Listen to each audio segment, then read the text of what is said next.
Bear with me, folks, because I've about lost my voice, but we can roll with this. So council meeting of November 2nd, 2021 is called to order at 6:01 p.m.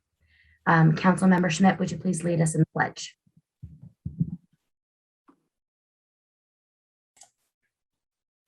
I pledge allegiance to the flag of the United States of America and to the republic for which it stands, one nation, under God, indivisible, with liberty and justice for all. Thank you. Donna, will you call the roll, please? Yes, I will. And I just see Mayor Dorsey is joining us. Wonderful. That will help your voice. Councilmember McDowell, Present. Councilmember Bode, Here. Councilmember Schmidt, Here. Hit that button. There we go. Mayor Dorsey, just in time for roll call. All right, let's do it. Are you present, Mayor Dorsey? I'm here. Councilmember Inesco, Here. Councilmember Feast, Here. and Deputy Mayor Peterson. Here. Thank you. All right. Did you guys already do your pledge? Okay. All right, at this time, I would like to remind members of the public that they can make comments during the public comment period, as well as any item listed on the business agenda or action agenda.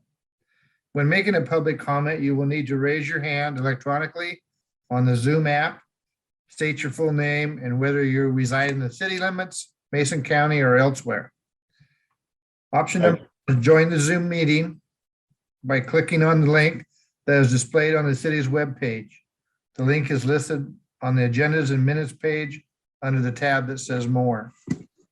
Option number 2 is to email City Manager Jeff Knighton. And option number 3 is to call Jeff Knighton's office phone. Both the email address and phone number are displayed on the screen of Mason Web TV streaming video. Mayor Dorsey, Yes. Mayor Dorsey, before we move on, we've missed the late changes to the agenda. Okay. Sorry about that. Do we have any late changes? Okay. Thank you.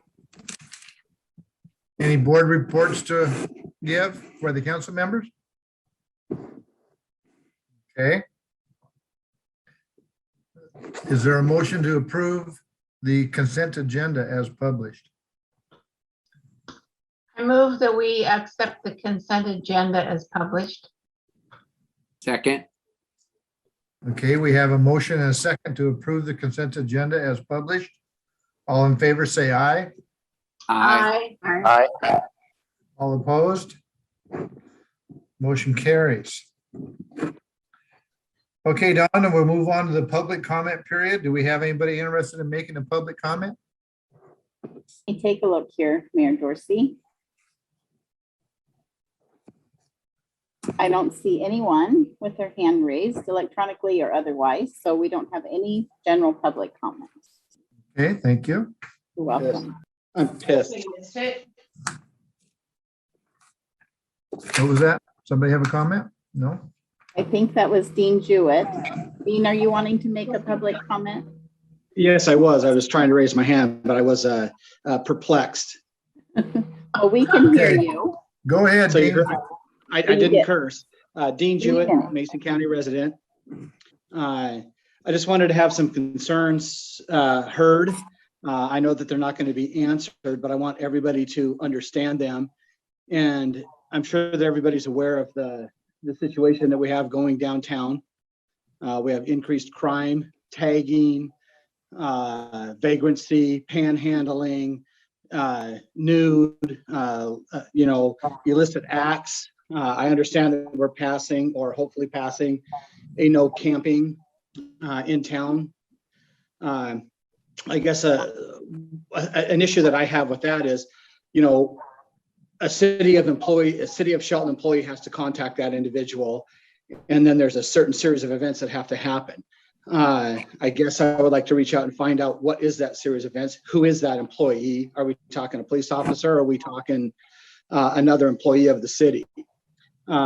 and I'm sure that you guys are all aware. I mean, you monitor Shelton Talks.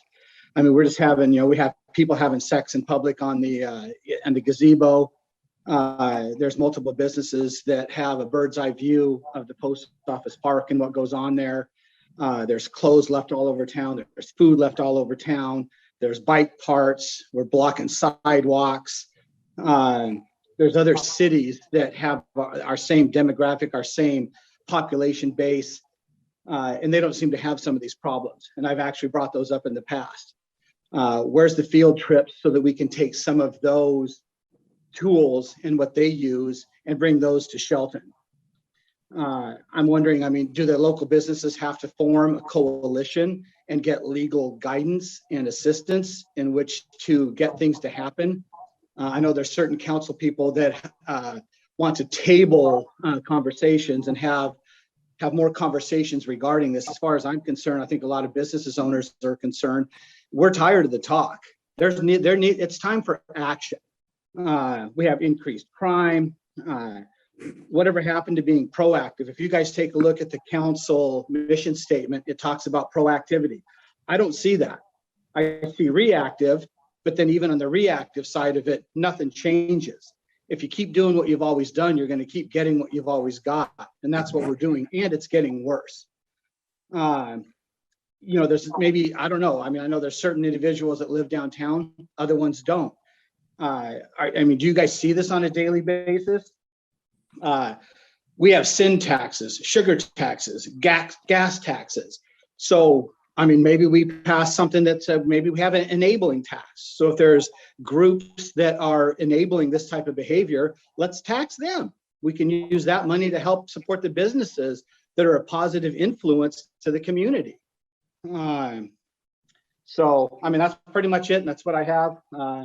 Hopefully I didn't offend anybody. Thank you for your time. That was perfectly timed. That was just 3 minutes on the dot. Thank you. Okay, Mr. Mayor, that is it for now. All right. I'd like to, I know we're not supposed to go back and forth, and we're not going to go back and forth, but I would direct Mr. Jewett to contact Jeff Knighton about the questions he had. All right. City Engineer Ken Gill has information for us about a project administration agreement for 2 city projects.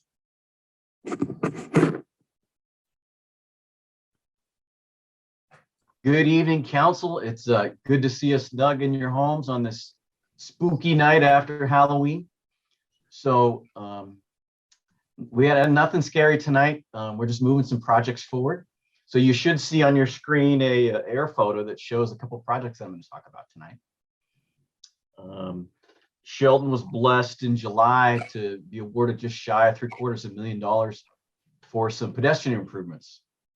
You want to make sure and thank Robert Heron with the Shelton School District. He helped me pitch that along with residents Mark Brooks and Mason County resident Charlotte Claybrook. So they both work with WashDOT and manage the Safe Routes to Schools program. So the Safe Routes to Schools program consists of 3 projects, and they're all flashing beacons, similar to the ones that are downtown at 6th and Railroad. So they're shown here by the blue squares. One's up by on Shelton Springs Road on the Huff and Puff, connects the Huff and Puff track to the high school. And really important for those parents they're doing a pickup in the gravel parking lot there by the Huff and Puff. The other one is down by Safeway at 7th and Franklin for students that are walking from our choice high schools and Evergreen Elementary schools there. And then the third one is real close by. It's on 9th and Railroad, but it's a direct connection that lines up straight up if you're walking right into Evergreen Elementary. So the last project that I want to talk about is shown in a red line on that same drawing, and it's overlaying Brockdale Road between Wallace and Neeland and Bastone Cutoff Road. So to move both of these projects along, one has state funding, one has federal funding. WashDOT has asked that we do a project administration agreement. And what that is just some 14 check-in points with our funding partners that make sure that we're doing what we're required to do to keep our funding. So I don't have anything else to present on this topic tonight, and I'm open for any questions. But I recommend that you place both these resolutions on the November 16th council action agenda. I'm happy to answer any questions you have about any of it, or I can move on to the next topic. All right, let's hold on a minute. Ken, is there any public comment, Donna? Take a look here. No public comment, Mr. Mayor. Okay, do we have a motion, please?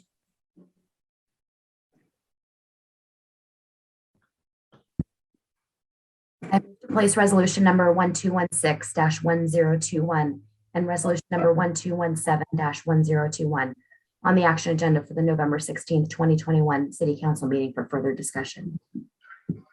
Second. All right, thank you. We have a motion and a second to place resolution number 1216-1021 and resolution number 1217-1021 on the action agenda for November 16th council meeting for further consideration. All in favor, say aye. Aye. Aye. All opposed? Motion carries. We have one more business item from Ken. All right, Ken. Okay, this next one is a Civic Center parking lot. Turning the gravel lot outside City Hall from mud puddles to permeable pavers. So I'm really excited about it. Backing up in time, thank Mark Ziegler for getting a grant for just shy of 300 grand from the Department of Commerce. We went through a couple of iterations on design, and Brooke did a good job detailing them in your briefing. But I'm just going to jump ahead to present day, and backing up just a couple months. In August, we met with you and said, "Hey, what do you want it to look like?" And the consensus was, let's do some permeable pavers, similar what's in the between the United Way and the CenturyLink building off of Railroad Avenue. So since then, we've met with their staff. Asked them if they had any maintenance issues, long-term maintenance issues. That was one of the concerns that council brought up. They haven't had any maintenance issues with it. So then they love it. So we went back with our consultant and asked them for a scope and fee to complete the design. And this is what's in front of you. It's just shy of 40 grand, but this gets the design done, gets us out to bid after the New Year's, and then gets us under construction late spring, early summer. So just to kind of refresh your memories, I wanted to share with you guys a kind of the figure that we shared previously.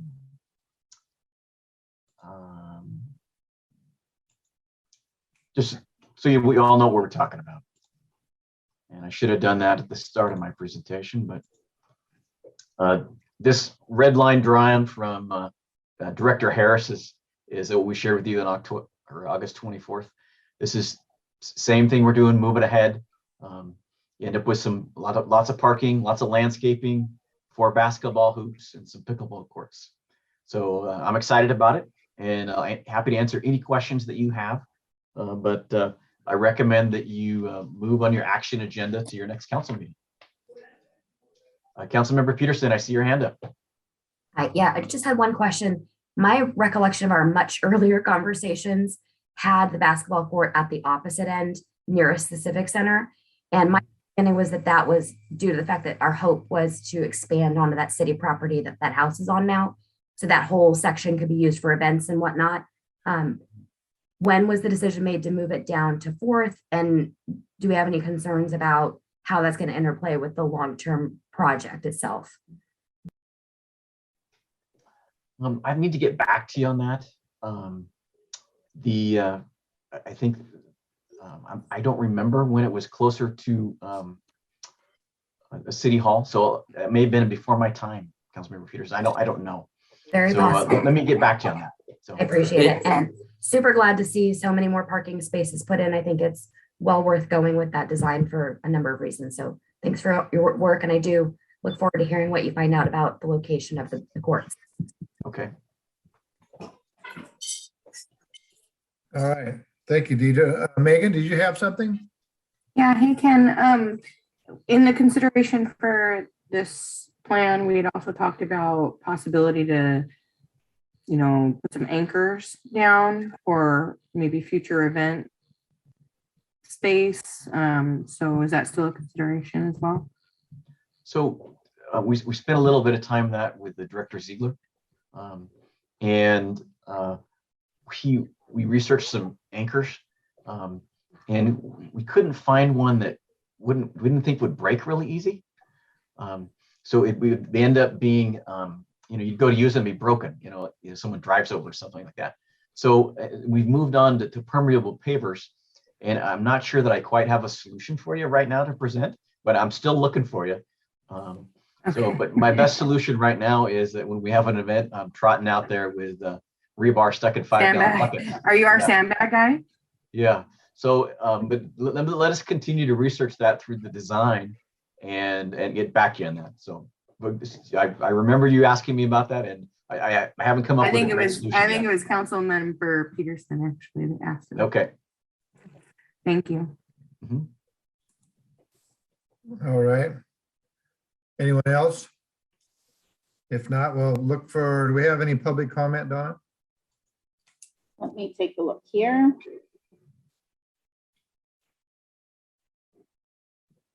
We don't, Mr. Mayor, and I want to mention that both this project and the one that Ken talked about earlier are business item number 1.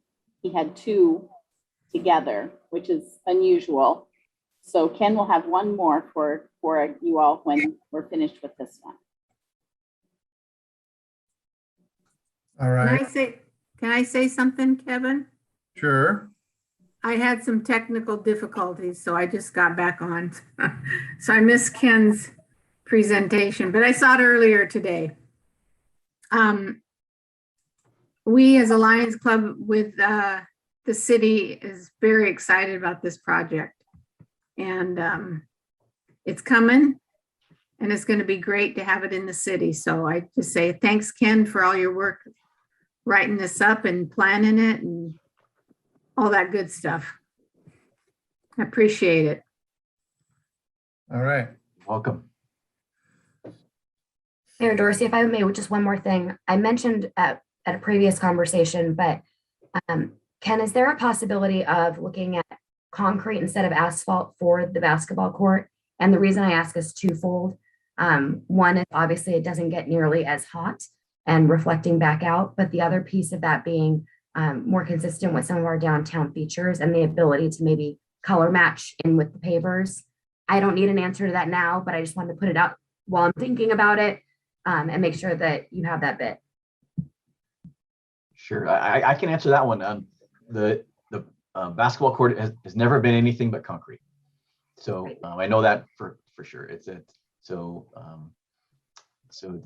The parking spots are all in the entrance into it. The alley is all planned to be permeable pavers, and the basketball court will be concrete. Thank you. That's the way I remember it. Yeah. All right. Can I have a motion, please? I move to place resolution number 1218-1021 on the action agenda on November 16th council meeting for further consideration. I'll second it. Right.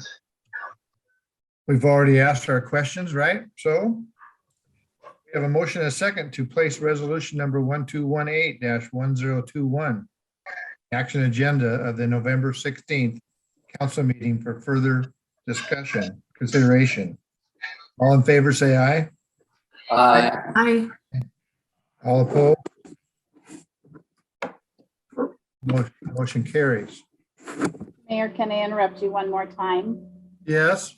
Ignore what I said earlier because I was completely wrong. You're Okay. right on track, Mr. Mayor. We're on to the action agenda.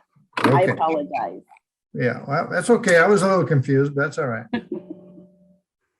Thank you. All right, we'll move on to our action agenda. Our first action item is an ordinance regarding homeless encampments. City Manager Jeff Knighton has information for us. Thank you very much, Mr. Mayor, Deputy Mayor, members of council.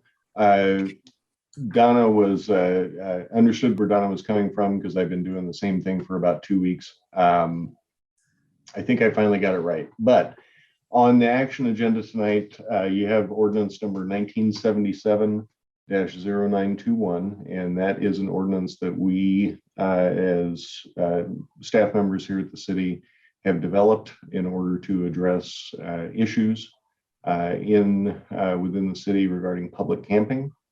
And nothing has changed on this ordinance since the first time the council reviewed it on October 19th.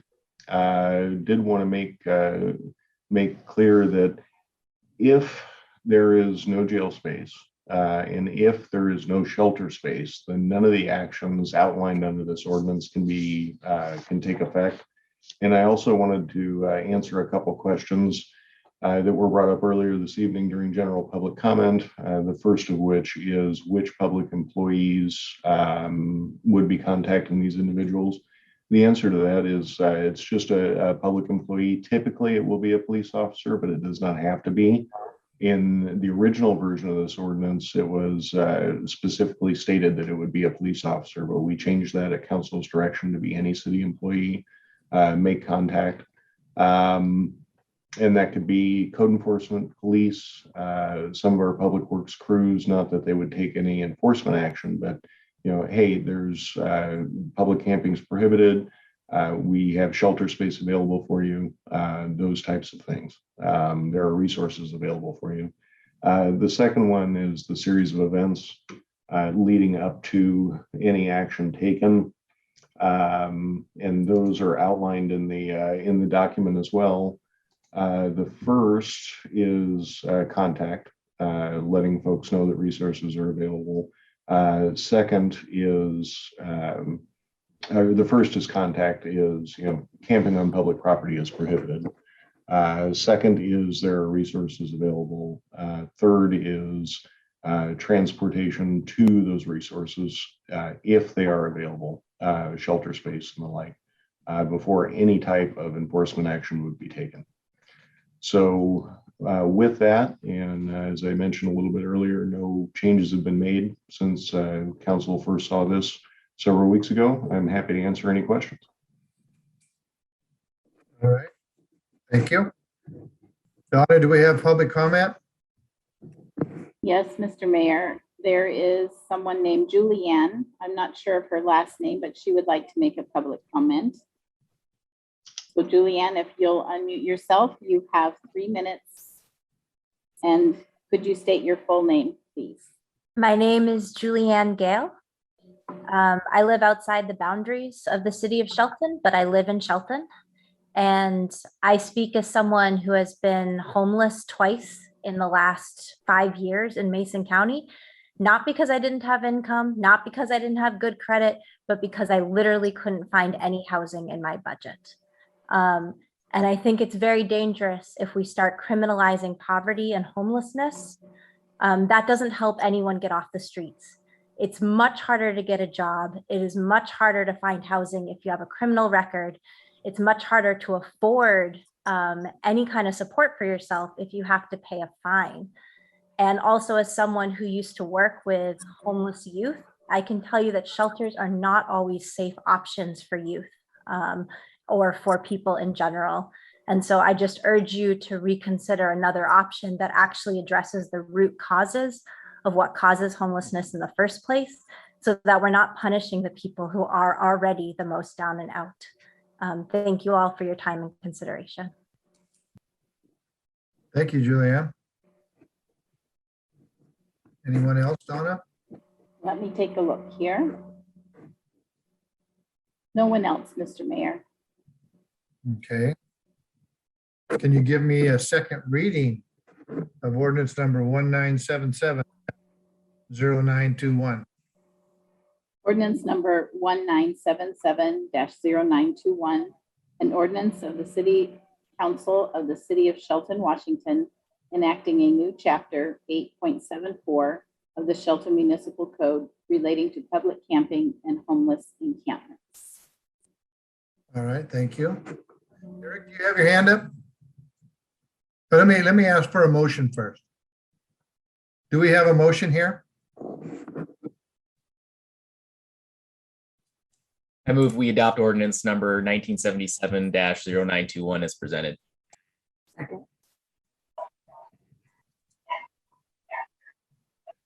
Did I hear a second? Okay. All right, so I'd like to invite the council members to ask questions or make comments, and I see Eric has his hand up. You're muted, Eric. Sorry about that. Again, I'd like to express my concern that we are just jumping the gun on this ordinance. I think it's an empty threat. At the end result, there's nowhere to take them if they are in violation. And I think that we all are begging for a solution to homelessness, and we're also begging for a solution to the problems downtown. This camping ordinance will not address anything that happens during the day downtown at all. So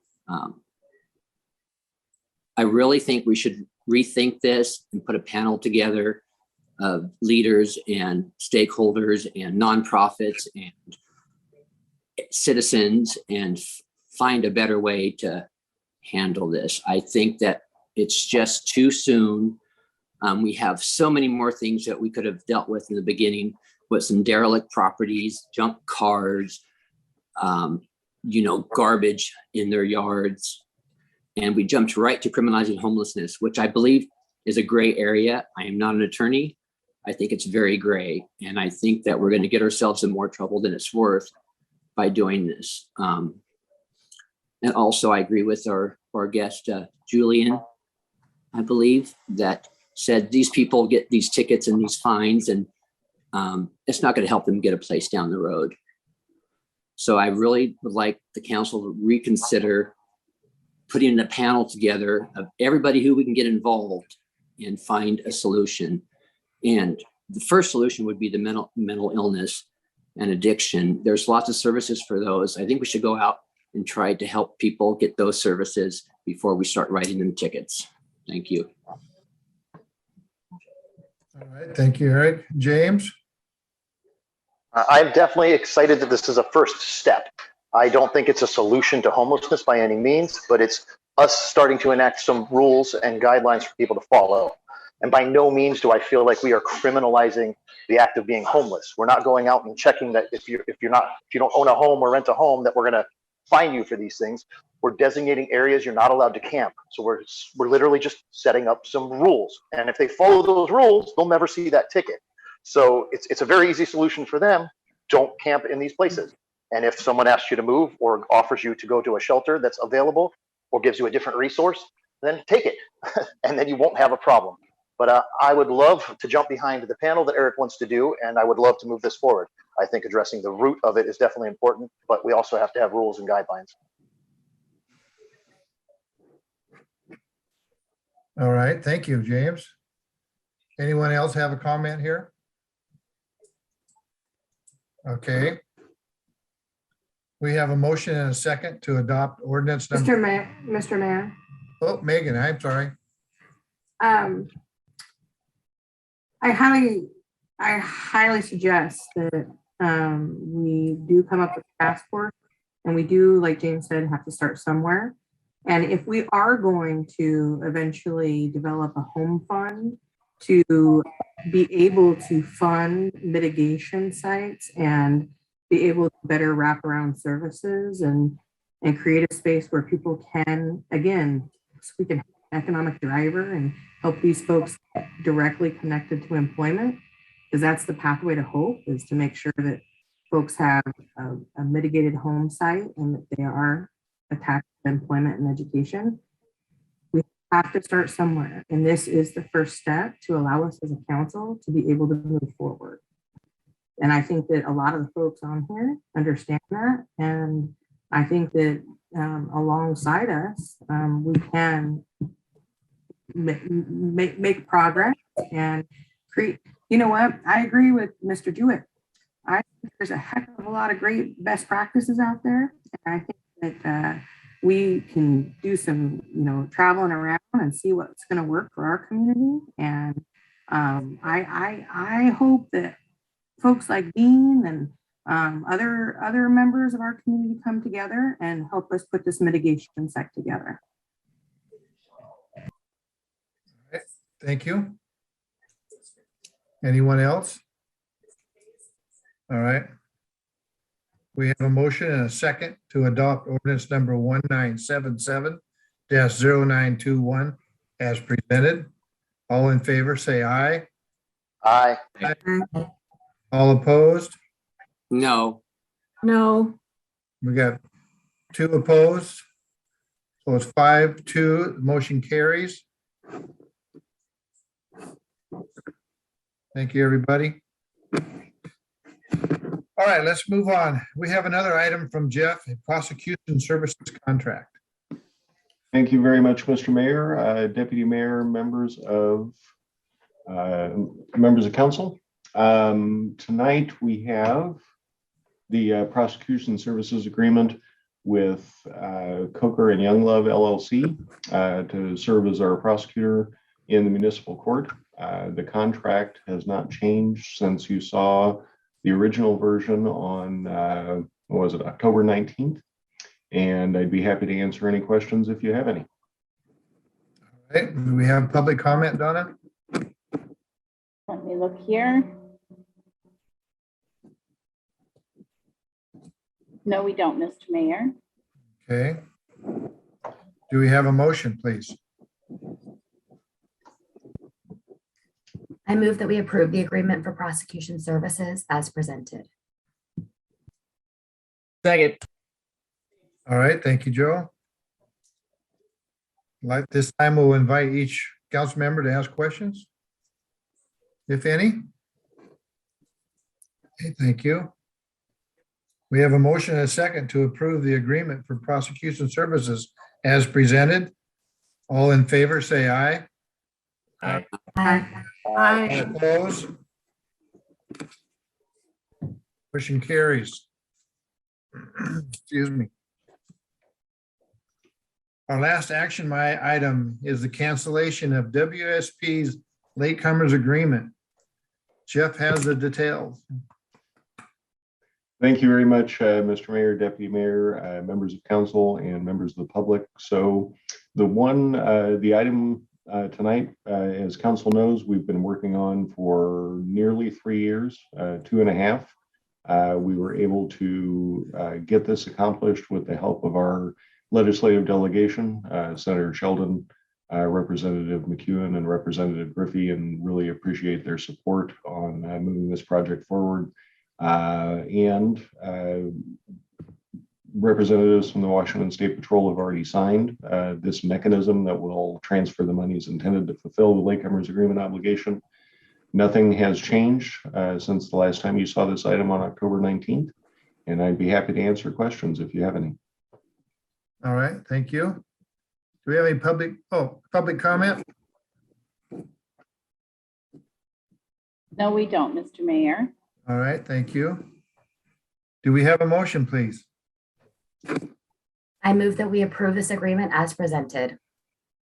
Second. Any council members with questions or comments for Jeff? I see Eric has his hand up. I again just wanted to echo Jeff's comments and thank Troy Nichols, Drew McEwen, Dan Griffey, staff. This has been a long time coming. I think in the 3 years I've been here, we've tried all 3 years, and this is the third time was a charm. This is going to be huge for development, and just thank everybody. Yeah, thank you, Eric. This is definitely a big step toward future development. Anyone else? Thank you. All right, we have a motion and a second to approve the agreement as presented. All in favor, say aye. Aye. I, Aye. All opposed? I don't think so. Thank you. Motion carries. All right, so next, we'll have Jeff give his city manager report. Thank you, Mr. Mayor, Deputy Mayor, members of council. A couple things to mention. First, the audiovisual equipment that council approved for purchase at several meetings ago is being installed this week. So that's fantastic. There's quite a lot of work going on downstairs, and it will make our municipal court prosecution, public defense, everything else much more efficient. And I also wanted to highlight the grant that Judge Greer worked extremely hard on for the therapeutic court that will also go into effect. Judge Greer and his team downstairs in the municipal court, including Diane, did a lot of work to get that done, and we're very happy to see that be successful. Halloween events, had a great time. There were quite a few of them. The trunk or treat at Mason General was a huge success. The spectacular downtown with the Chamber of Commerce and the downtown business partners did a lot of work on that, and that turned out really well. The YMCA's on Saturday was great, and I think that a big hit was the haunted trail up at the Huff and Puff. People had a great time doing that, and I saw some pictures. I get scared easily, so I didn't go, but I saw some great pictures, and it looked like a lot of fun. So very happy about that. We swore in our newest member of the Shelton Police Department yesterday, and he joined, and the mayor performed the swearing-in ceremony. We have a video of that on our YouTube channel, and there are social media posts about it as well. So we're very pleased to welcome a new police officer to the city of Shelton. And lastly, not quite last, but second to last, the comment period for the Shelton C Street landfill cleanup action plan is scheduled to open on November 4th. We'll be sharing all those details on our social media, but I wanted to mention it here tonight as well. And will be open November 4th through December 7th, if anybody would like to comment on that ecology action plan. Lastly, you're looking ahead for the next several meetings. First, we have your study session next Tuesday, a week from today. And at that study session, we'll be talking about our legislative priorities for this upcoming legislative session. With Troy Nichols, our lobbyist in Olympia, our partner in Olympia. And you'll get some background on the NPDES, the National Pollution Discharge Elimination System. That's a fancy way of saying the phase 2 permit that we just started, the council implemented not too long ago. So there's an outreach and education component that goes along with that, and you'll get some background to go with it. And with that, on the 16th, we'll be starting a little bit early with an executive session at 5 o'clock that evening. And then we will have the Shelton Municipal Parks District meeting at 5:45. And then at 6 on your regular council meeting, some exciting news for people like me and Jay and Ken, I'm sure, but we'll be talking about purchasing of the water meter boxes and lids for the new AMI project, and a couple other things on there. The budget supplemental number 2, which is really intended to enhance the transparency of our financial reporting systems, keep money in the right place so we don't spend it on things we ought not to. We've got all that straightened out, and happy to continue that work. And then you'll hear some action agenda items, the items you heard tonight, along with your second meeting to take a look at the 2022 budget. And with that, happy to answer any questions. Okay, I don't see any right off the hand here. Thank you, Jeff. Does the council have any items for discussion? Seeing none there. Our next council meeting will be on Tuesday, November 16th, 2021 at 6 o'clock. We also have a study session on November 9th at 6 o'clock. All right, this meeting is adjourned at, what time is it? 6:40.